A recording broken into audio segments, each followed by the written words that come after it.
Hello everyone, physics shorts में आपका स्वागत है। देखिए, आज हम सीखने वाले हैं conservation of linear momentum. Linear momentum क्या होता है? जब भी कोई बॉडी मोशन में है तो मास जब मोशन में होता है तो उसके अंदर एक नई प्रॉपर्टी डेवलप हो जाती है जो सिर्फ मास पे डिपेंड नहीं करती बल्कि वेलोसिटी पे भी डिपेंड करती है, जिसको हम कहते हैं लीनियर मोमेंटम। और इसको हम P से रिप्रेजेंट करते हैं। P is equals to mass into velocity. अब इसको हम एक नई क्वांटिटी इसलिए बनाया है क्योंकि ये सिर्फ मास पे डिपेंड नहीं कर रहा है। अगर मास पे डिपेंड करता तो हम इसको मास ही कह देते, और वेलोसिटी मोशन में है तो वेलोसिटी भी है, लेकिन अकेले वेलोसिटी पे भी डिपेंड नहीं कर रहा है क्योंकि वेलोसिटी चेंज कर दें। अगर आप टू डिफरेंट बॉडीज ले लेते हैं, जैसे एक लेदर की बॉल और एक टेनिस की बॉल ले लेते हैं। लेदर की बॉल भारी होती है, उसका मास ज्यादा है। टेनिस की बॉल हल्की होती है, उसका मास कम। दोनों को सेम वेलोसिटी से थ्रो करेंगे तो आपको लेदर की बॉल को रोकने के लिए ज्यादा फोर्स लगाना पड़ेगा। तो ये एग्जांपल है सीधे सीधे लीनियर मोमेंटम का, क्योंकि लेदर की बॉल में मास ज्यादा है तो उसके अंदर मोमेंटम भी ज्यादा है। इसी तरह से अगर हम बात करें कि दो सेम लेदर की बॉल ले लीजिए आप, तो उनका मास सेम रहेगा लेकिन उनको अलग अलग वेलोसिटी से थ्रो करिए। एक को धीरे से फेंकेंगे, एक को बहुत तेज फेंकेंगे, तो आप ये देखेंगे कि जिसकी वेलोसिटी ज्यादा है उसको रोकने के लिए ज्यादा फोर्स लगाना पड़ेगा। और ये भी आपको क्या बताता है? कंजर्वेशन, ये लीनियर मोमेंटम की प्रॉपर्टी को बताता है। तो मास अगर सेम है वेलोसिटी से डिसाइड करेंगे, वेलोसिटी अगर सेम है तब मास से डिसाइड करेंगे, अगर दोनों अलग अलग हैं फिर दोनों के प्रोडक्ट से डिसाइड करेंगे। इसीलिए दोनों के प्रोडक्ट को मिलाकर के नई क्वांटिटी बनाई है लीनियर मोमेंटम। और इसका बहुत बड़ा एडवांटेज होता है, जैसे एथलीट्स होते हैं, लॉन्ग जंप हाई जंप करते हैं, पहले वो रनिंग करके आते हैं तो उनकी बॉडी का जो मास है वो मोशन में आ जाता है। मोशन में आ जाता है तो उन्हें इंटरनली एक फोर्स लगाते हैं, वो एक्सटर्नली कोई पुश नहीं करता है उन्हें, वो अपने अंदर से ही एक फोर्स लगाते हैं। तो यहाँ इंटरनल फोर्स की वजह से फिर वो और ज्यादा मोमेंटम अपने आप को दे पाते हैं, और लॉन्ग जंप में और ज्यादा दूर तक जंप कर पाते हैं, हाई जंप में ज्यादा दूर तक जंप कर पाते हैं। इस बात को आप तब समझ पाएंगे जब आप एक्सटर्नल फोर्स के कंसेप्ट को समझते होंगे। यहाँ पर अगर हम किसी सिस्टम की बात करें, एक सिस्टम जिसमें कोई वन या मोर देन वन बॉडी हैं, तो वहां पर अगर कोई उन पर कोई एक्सटर्नल फोर्स नहीं लगाया जाए, if there is no external force acting, तब उस सिस्टम का लीनियर मोमेंटम हमेशा कांस्टेंट रहता है। और कांस्टेंट रहने का मतलब चेंज इन मोमेंटम जीरो होता है। लीनियर मोमेंटम बदलेगा कब? जब आप एक्सटर्नली कोई फोर्स लगाएंगे किसी बॉडी पर, तब लीनियर मोमेंटम बदलता है।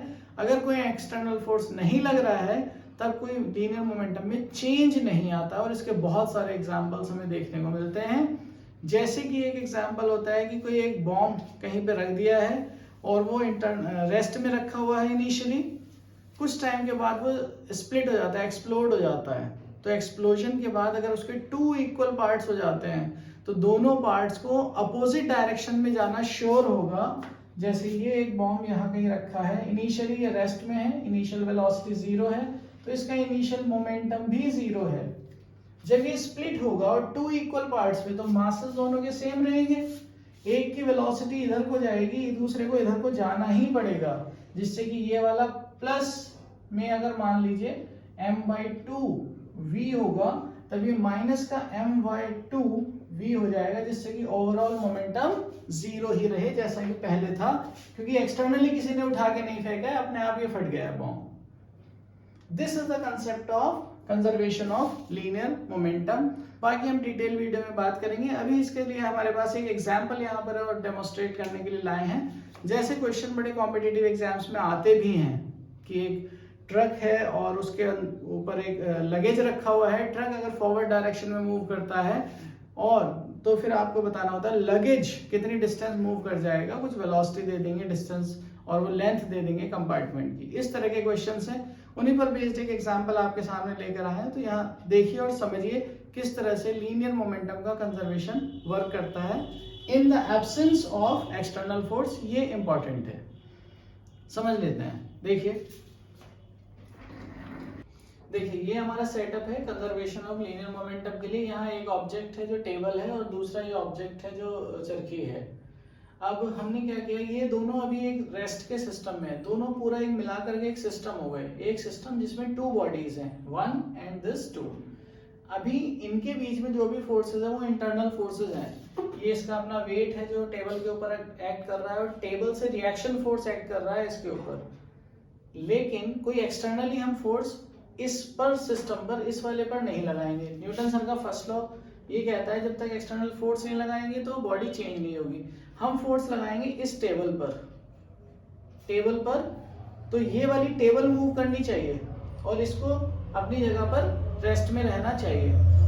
लेकिन क्योंकि इन दोनों सरफेसेस, ये दोनों बॉडीज आपस में कांटेक्ट में हैं, तो इन दोनों बॉडीज में इंटरनल फोर्सेस एक्ट कर रहे हैं। जब ये मूव करेगी तो इसको कुछ मोमेंटम मिल जाएगा, और इसके मोमेंटम से इसको भी कुछ मोमेंटम मिलना चाहिए, जिससे कि ओवरऑल नेट मोमेंटम क्या रहे, कंजर्व रहे और कांस्टेंट रहे।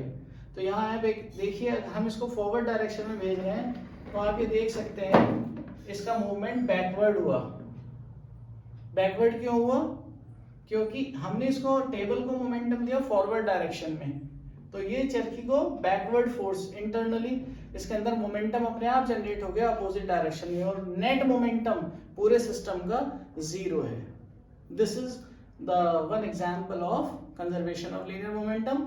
आप इसका अपोजिट भी देख सकते हैं। हम इसको खींचकर इधर लाएंगे तो ये चरखी आगे जाएगी, क्योंकि हम इसको मोमेंटम देंगे अपनी डायरेक्शन में, तो चरखी को अपने आप ही एडजस्ट कर लेना चाहिए मोमेंटम अपोजिट डायरेक्शन में। अगर ऐसा नहीं होता और इनर्शिया का लॉ भी फॉलो नहीं कर रहा होता तो दोनों सेम डायरेक्शन में चलते, लेकिन इनर्शिया भी फॉलो करता है और कंजर्वेशन ऑफ लीनियर मोमेंटम भी फॉलो करता है। तो यहाँ देखते हैं, ये हम इसको खींच कर ला रहे हैं और चरखी जा रही है अपोजिट डायरेक्शन में। ये हमारा सीधा एग्जाम्पल किस चीज को बता रहा है कि अगर आप कोई एक्सटर्नल फोर्स सिस्टम पर नहीं लगाएंगे तब linear momentum remains conserved. That is all about this demonstration, and if you like the video, please share and subscribe the channel. Thank you.